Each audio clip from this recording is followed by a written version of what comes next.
നമ്മൾ പഴമക്കാരുടെ ആ പഴയ ആചാരങ്ങളൊക്കെ നമ്മൾ കണ്ട് നമ്മളിപ്പോൾ ഇതേമാതിരി ചട്ടയും മുണ്ടൊക്കെ കൊടുത്തേക്കണം. സ്റ്റൈലല്ലേ ഇത് കാണാനായിട്ട്.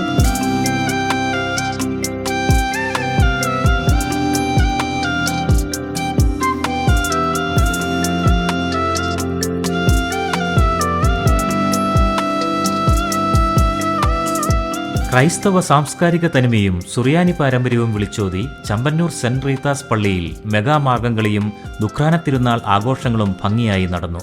മാർത്തോമാ ശ്ലീഹായുടെ രക്തസാക്ഷിത്വ ദിനത്തോടനുബന്ധിച്ച് പള്ളിയിൽ നടന്ന ആഘോഷമായ തിരുനാൾ കുർബാനയിൽ ഇടവകയിലെ വനിതകൾ മുഴുവനും പരമ്പരാഗത സുറിയാനി വേഷമായ ചട്ടയും മുണ്ടും ധരിച്ചാണ് പങ്കെടുത്തത്.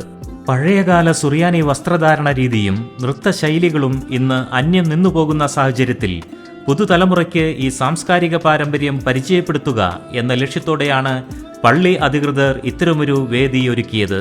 സുറിയാനി ക്രൈസ്തവരുടെ ആ ക്രൈസ്തവ സഭയുടെ, പ്രത്യേകിച്ച് ഈ സുറിയാനി സഭയുടെ ആ ആഢ്യത, നൊബിലിറ്റി, കുലീനത്വം കാണിക്കുന്ന ഒരു വസ്ത്രമായിരുന്നു ചട്ടയും മുണ്ടും.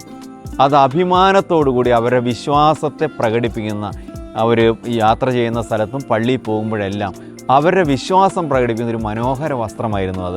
അതില്ലാതെയായി തുടങ്ങിയാണ്, നമ്മുടെ നാട്ടിൽ നിന്ന് തിരോഭവിക്കുകയാണ്. അപ്പോൾ എന്തുകൊണ്ട് നമ്മുടെ മാതാപിതാക്കൾ മനോഹരമായ രീതിയിൽ ക്രിസ്തീയ പാരമ്പര്യത്തിൽ ഈ വസ്ത്രം ധരിച്ചു എന്ന് പുതിയ തലമുറയെ പഠിപ്പിക്കുവാനും, അതിലുപരി നാം അറിഞ്ഞിരിക്കേണ്ടത് വിശുദ്ധ തോമാസ് ലീഹ AD 72 മൈലാപ്പൂരിൽ രക്തസാക്ഷിത്വം വഹിച്ചു.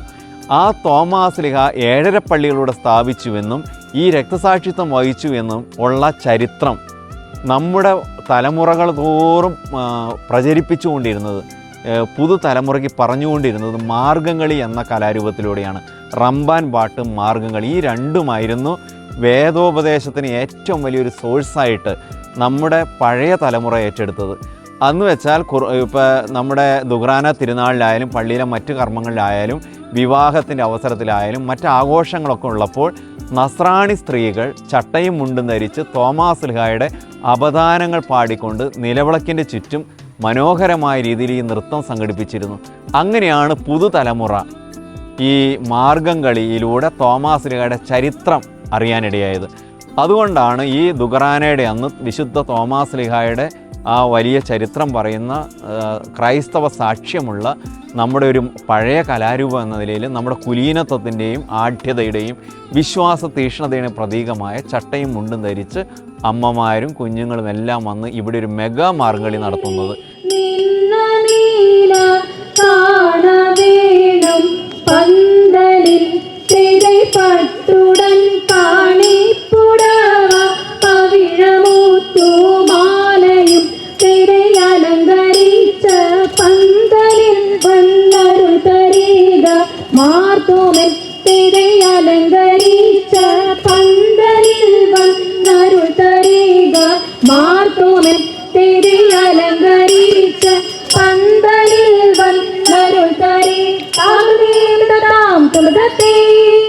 എല്ലാവരും ഭയങ്കര എക്സൈറ്റഡ് ആണ്.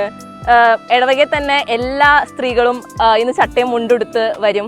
ഇപ്പം നമ്മളതിലത് കാണുമ്പോൾ പഴയ നമ്മളാകെ അമ്മൂമാരൊക്കെ എടുത്താൽ കണ്ടേക്കണേ. ചെറിയ പിള്ളേരോട് ഭയങ്കര എക്സൈറ്റഡ്. എല്ലാവരും അമ്മൂമാരുടെ അടുത്തുനിന്ന് പോയി ചട്ടയും മുണ്ടൊക്കെ വാങ്ങി ഇടാൻ ഭയങ്കര താല്പര്യം കാണിക്കുന്നുണ്ടായി. പണ്ട് ഞങ്ങളുടെ അമ്മമാർ ഈ ചട്ടയും മുണ്ടും എടുത്ത് വരുമ്പോൾ ഞങ്ങൾ ആ വാലിമേ തൂങ്ങി ഞങ്ങൾ അന്ന് പണ്ട് നടക്കായിരുന്നു. ക്രിസ്തു ശിഷ്യനായ മാർത്തോമാ ശ്ലീഹായുടെ കേരളത്തിലേക്കുള്ള വരവും മിഷൻ പ്രവർത്തനങ്ങളും വിശ്വാസികൾക്ക് പകർന്നു നൽകിയിരുന്ന പ്രധാന പുരാതന കലാരൂപമായ മാർഗംകളി പള്ളിമുറ്റത്ത് അരങ്ങേറിയപ്പോൾ അത് വിശ്വാസികൾക്ക് വേറിട്ടൊരു അനുഭവമായി മാറി.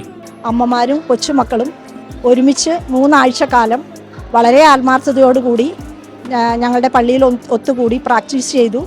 അതിൻ്റെ ഫലമായിട്ട് ഇന്ന് ജൂലൈ 3-ാം തീയതി ഞങ്ങൾക്ക് ഈ മനോഹരമായ നൃത്തരൂപം ഈ പള്ളി അങ്കണത്തിൽ വെച്ച് അരങ്ങേറുവാൻ ഞങ്ങൾക്ക് അവസരമുണ്ടായി. ആഘോഷങ്ങളുടെ ഭാഗമായി പരമ്പരാഗത വസ്ത്രധാരണ രീതിയായ ചട്ടയും മുണ്ടും ഇന്നും ജീവിതത്തിൽ തുടരുന്ന ഇടവകയിലെ മുതിർന്ന അമ്മമാരെ തിരുനാൾ കുർബാന മധ്യേ പ്രത്യേകം ആദരിച്ചു. തിരുനാൾ കർമ്മങ്ങൾക്ക് ശേഷം ചടങ്ങിൽ പങ്കെടുത്ത മുഴുവൻ വിശ്വാസികൾക്കുമായി വിഭവസമൃദ്ധമായ സ്നേഹവിരുന്നും ഒരുക്കിയിരുന്നു.